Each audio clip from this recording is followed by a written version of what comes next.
Internet ভিত্তিক নিরাপত্তা ও লেনদেনের তথ্য আদান-প্রদানের এসএমএস ব্যবসা পেতে চায় আইজিডব্লিউ অপারেটররা।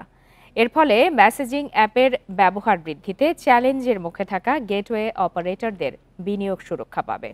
বছরে সরকারের বাড়তি আয় হবে কমপক্ষে ২০০ কোটি টাকা। রবিবার এক কর্মশালায় আইজিডব্লিউ অপারেটরস ফোরাম আইওএফ নেতারা এসব তথ্য জানান। এই ঈদে জামা জুতো অ্যাক্সেসরিজের ডিসকাউন্ট।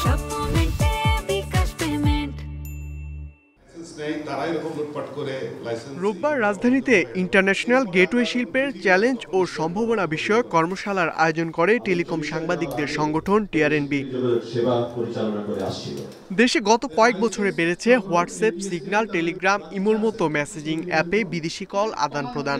এর ফলে ইন্টারন্যাশনাল গেটওয়ে হয়ে আসা কলের পরিমাণ ঠেকেছে তলানিতে। অন্যদিকে আন্তর্জাতিক এসএমএস সেবা মোবাইল অপারেটরগুলোর হাতে থাকায় রাজস্ব হারাচ্ছে সরকার। এই লাইসেন্সিং গাইডলাইন এবং এই যে পলিসি দুটোই ব্যত্যয় ঘটিয়ে মোবাইল অপারেটর আজ অবধি এসএমএস দিয়ে যাচ্ছে, ইন্টারন্যাশনাল এসএমএস সার্ভিস। আমরা দফায় দফায় আবেদন করেছি, অনুমতি পাই নাই। যে রেভিনিউ শেয়ারিং স্ট্রাকচার, আমরা 40% দিই বিটিআরসিকে, 17.5% দিই আই6কে, 22.5% দিই মোবাইল অপারেটরকে, আমরা রাখি মাত্র 20%। ইন্টারন্যাশনাল এসএমএস আইজিডব্লিউ আই6-এর মাধ্যমে, আইজিডব্লিউর মাধ্যমে আসলে সরকার 200 কোটি টাকা পাবে বছরে। অন্যদিকে প্রস্তাবিত দূরপাল্লার টেলিযোগাযোগ নীতিমালায় বিদেশি কোম্পানির আধিপত্য কমিয়ে আনার উপরও গুরুত্বারোপ করেছেন আইওএফ নেতারা।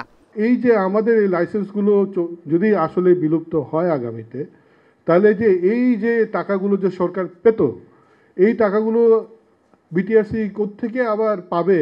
25%ও যেটা ডোমেস্টিক বা লোকাল কোম্পানির যে স্টেকটা আছে, ইভেনচুয়ালি কিন্তু এই নতুন টপোলজি যেভাবে তারা বলছেন সেভাবে বাস্তবায়ন হলে কিন্তু সেটুকু স্টেকও থাকবে না।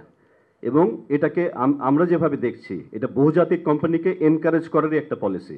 এখানে লোকাল কোম্পানিকে এনকারেজ করার কোনো আপনার বাস্তব যেই মানে যে সিচুয়েশন বা যা আমরা কিন্তু এটা দেখছি না। তো সেই ক্ষেত্রে আমরা বিটিআরসির সাথে আমরা আলোচনা চলমান। নতুন নীতিমালায় আন্তর্জাতিক কল ও এসএমএস সেবায় বিদেশি স্বার্থ দেখলে জাতীয় নিরাপত্তা ঝুঁকিতে পড়বে বলেও মনে করেন আইজিডব্লিউ অপারেটররা।